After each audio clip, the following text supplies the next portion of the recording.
Hi everyone, thank you for joining us. My name's Josh, I'm a designer here at Sizzix, and today we're going to be doing some really fun mixed media techniques, some dry brushing, some dabbing, and we're just going to have loads and loads of fun. So if you enjoy the video, make sure you give us a like, and if you're watching on YouTube, make sure you subscribe. So let's jump in.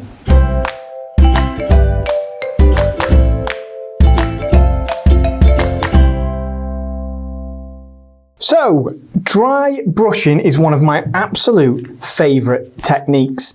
Now, I like to start on black cardstock when I'm using acrylic paints, and this is because I really like the way that it shows up against the black. Now, in today's make, the black is going to be very important because we want to create elements of shadow within this detailed die set. Now, I'm going to draw your attention just to the die set that I'll be using here because it will require just a little bit of education in that here we've got names on the back of the die set there. So you might be able to see this.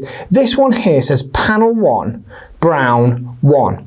And this will make sense in just a sec. We've got two different dies that you can put together with this die set, and these are shown here. So this is the Woodgrain die set. We've got these two panels, but I've chosen to just create this one at the minute. So that's the reason that I've got these separated here, because on the back it tells you the order that we're going to be putting them together in. Now I'll just jump straight in and we'll show you along the way. So I'm going to take this one here that says base on the back. So this is the base. I know we're always going to be starting with this no matter which die we're using here. So this is all just to get me to the point where I can go ahead, build this die up because it's a really lovely detailed die, and then I can start with those lovely dry brushing techniques. So I'll just run this through my machine, and I'm going to go back the other way because this cardstock, I have applied some adhesive sheet to the back for when I want to stick it down onto my project. And I've done that with all these bits because this is almost like a colorized die set where we're going to build it up. We don't want to be applying little bits of glue to really detailed areas like this. So I'll put that to one side. Now, we're ready to go ahead. So I've put these in order. This one here says panel 1, so it's a wood panel, panel 1, brown 1. Now brown is just a suggested colour here. It just means that this is the darkest brown that you're going to use. So number 1 is going to be the darkest, and then here we've got panel 1 brown 2, so that's the next lightest brown, or whichever colour that you're using.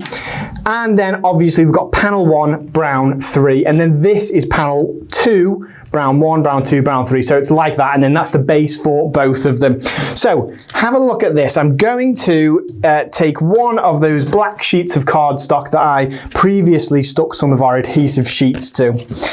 Now, I love this. The reason I've chosen this die set today is because you get lots of deep inset detail in there. And that's perfect when you're doing a dry brushing technique like this. Dry brushing techniques are one of those things that look really complicated when you see the effect that people can create. But I'm here to show you it isn't a complicated process here. So there we go. I've got my base, and on top I'm going to stick the first panel here. So luckily I've got my tweezers to just peel off that adhesive sheet layer.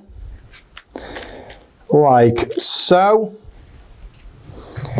Now I can stick this straight on top of my base element here, and then we can just start building up. You just need to make sure that you're getting it kind of bang on so that all the details are in the correct places. There we go. I've met the corners up there. I'm going to meet these corners up also, and then we should be onto a winner. There we are. Now, already I'm starting to see some really cool, intricate detail, but we've obviously got two other layers on here. So let me show you, rather than me repeating this process over and over again, I'm just going to show you the steps in which we do this. So here we had the base layer. This is with panel 1, so brown 1 on there. As you can see, that's a dark brown. On top of that, we've got a lighter brown, so that's going to be panel 1 brown 2. And then again, we've got some extra lovely highlighted details in there. Now this is when you choose to use colors with it, so you have that option too. But I'm not doing that today. I want to have lots and lots of fun. So I have created this. Now this is just the same thing, but using only black. And that's because dry brushing is going to turn this into a really lovely piece of art. Now, rather than getting my colours, I've got 3 different colours of acrylic paint here. Now I've chosen these acrylic paints today because these are very sort of chalky, and we want a nice chalky rather than the kind of elasticity of our fantastic paints. I want the kind of chalkiness this time. So I've added a little tiny blob there because we don't want much when we're dry brushing. And I've got a fan brush here, so you don't have to use a fan brush. I just find it easier. You know, you can use any sort of brush really, but a fan brush is a good one to do. So I'm taking most of the paint off there, you'll see. And then all I'm doing is I'm just adding these nice brown tones by just gently brushing over this piece of layered cardstock. I'm just going to keep brushing over that until I've covered it with the brown. And it's almost invisible, this.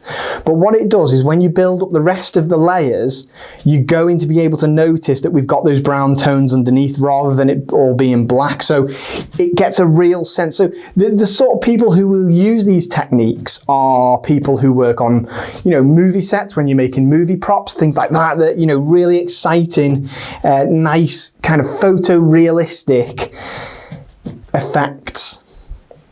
So here we go. And it's going to be hard to pick up on the camera, but I'm going to show you anyway that here, I'm getting right in there with this dry brush technique.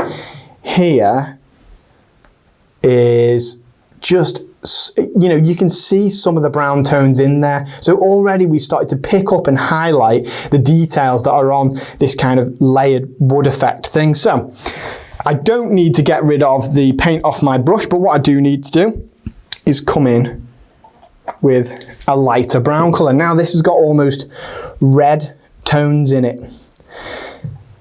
So again, I'm going to repeat that process and getting most of it off there. And this is where the magic is going to start to happen, because we'll see those tones starting to come through as I use this paint now.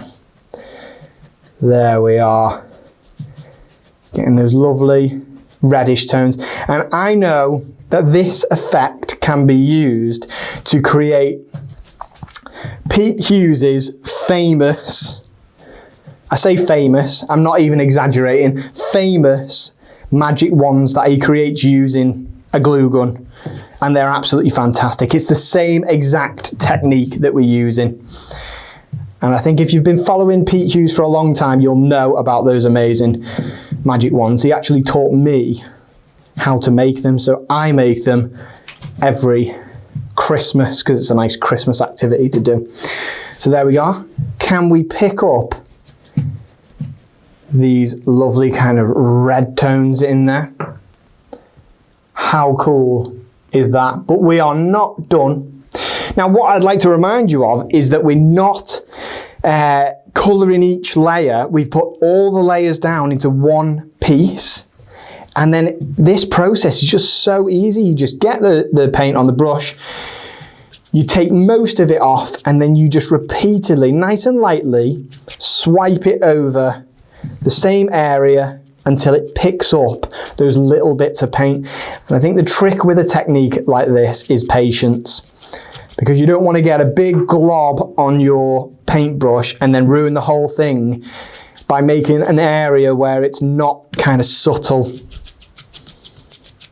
There we go. Now I'm going to come in with the final layer and you'll see it improve once again. So I'll just apply some of that to my mat. And here we go.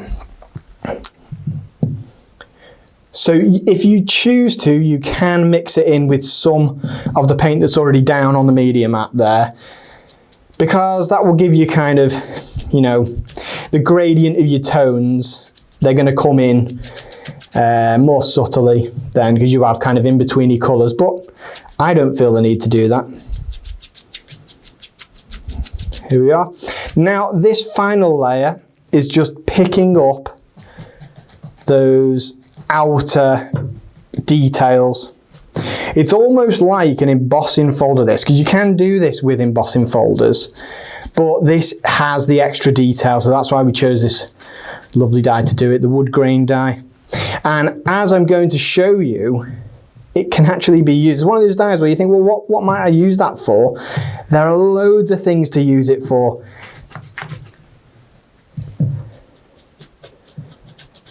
And there we are.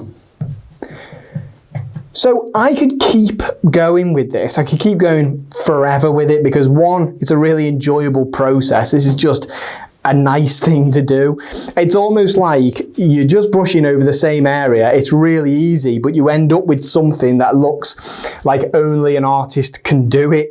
But let me tell you, it's just incredibly easy, rewarding, fun, satisfying. It's a really nice activity in itself. But look at that. All those lovely tones. This actually looks like a knot in a real piece of wood there. I just think it's so cool. Now you can do this technique with loads of different types of layered dies, anything that uses, I mean, wood grain is the perfect thing for it, because it picks up all those kind of organic details, but you can do it with loads of things here. Now, let me show you some of the examples of different ways we've used it. So have a look at this here. Now, this one here, this to me, it screams sort of driftwood, maybe an old beach shack that's been painted this colour, all the paint's coming off. All we did to create this is we used a resist, and we actually used some hair wax or maybe hair clay that you just put to these areas here, and that's where the paint isn't going to be transferred on when you're doing the dry brush technique.